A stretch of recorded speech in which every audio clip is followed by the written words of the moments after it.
మన ప్రతి తెలుగు రైతులకు నమస్కారం. మన ఛానల్ చూస్తూ సబ్స్క్రైబ్ చేసుకున్న ప్రతి ఒక్కరికి ధన్యవాదాలు తెలియజేస్తున్నాను. ఇప్పుడు మన వీడియో ద్వారాగా 2025కి రేపు మే నెలలో, జూన్ నెలలో పెట్టుకునే పత్తి విత్తనాల గురించి తెలుసుకుందామని చాలా మంది రైతులు అడుగుతున్నారు.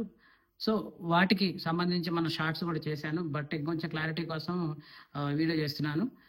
మనకి గత సంవత్సరం ఎక్కువ దిగుబడులు అంటే నమ్మకంగా మినిమం 15 క్వింటాలు వచ్చినటువంటి వెరైటీలు ఇప్పుడు మనం తెలుసుకున్నాం.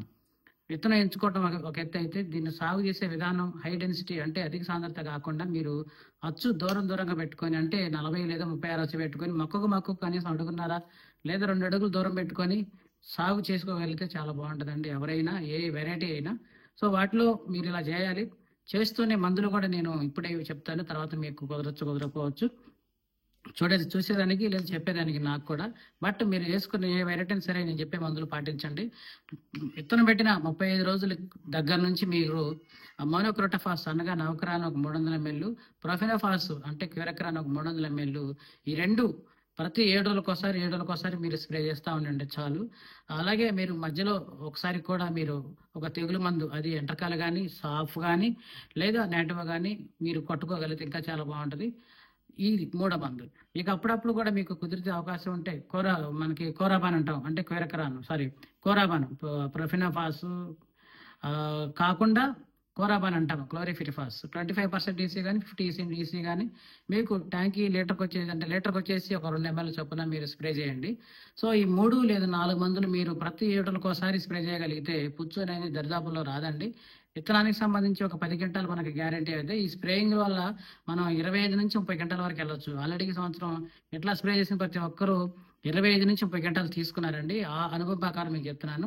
సో ఇప్పుడు విత్తనాలు మనకు వచ్చేసరికి మొట్టమొదటిగా మీరు తులసి నుంచి అకిరాని మీరు ఫస్ట్గా ప్లాన్ చేసుకోండి, చాలా బాగుంటుందండి. ముందే వెళ్ళి తీసుకోండి. ఏదైనా విత్తనాలు రాగానే వెళ్ళి తీసుకుంటే మనకి మంచి ఫస్ట్ లాట్ వస్తుంది. సో ఇది వెరిఫైడ్ ప్యాకెట్స్ అండి.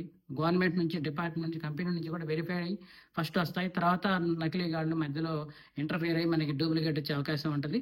సో అకిరా తర్వాత మీకు నూజివీడు నుంచి సూపర్ బండి, అలాగే యూఎస్ 7067, తర్వాత మనకి రాసి నుంచి స్విఫ్ట్, ఈ 4 వెరైటీలు చాలా బాగున్నాయండి. తర్వాత సదానంద కానీ తడాకా కానీ కొన్ని బాగుంటాయి. సో ఏదైనా సరే మీరు వేసుకుంటే, మీరు నేను చెప్తున్నట్టు 4 రకాలకి తర్వాత సదానంద కానీ మీరు అంటే కొన్ని వెరైటీలు ఉన్నాయి, కొన్ని చెప్పకూడదు కానీ 1800 2000 అమ్ముతున్నారు, అవి వద్దు. మీకు ఇవే ఎంచుకోండి.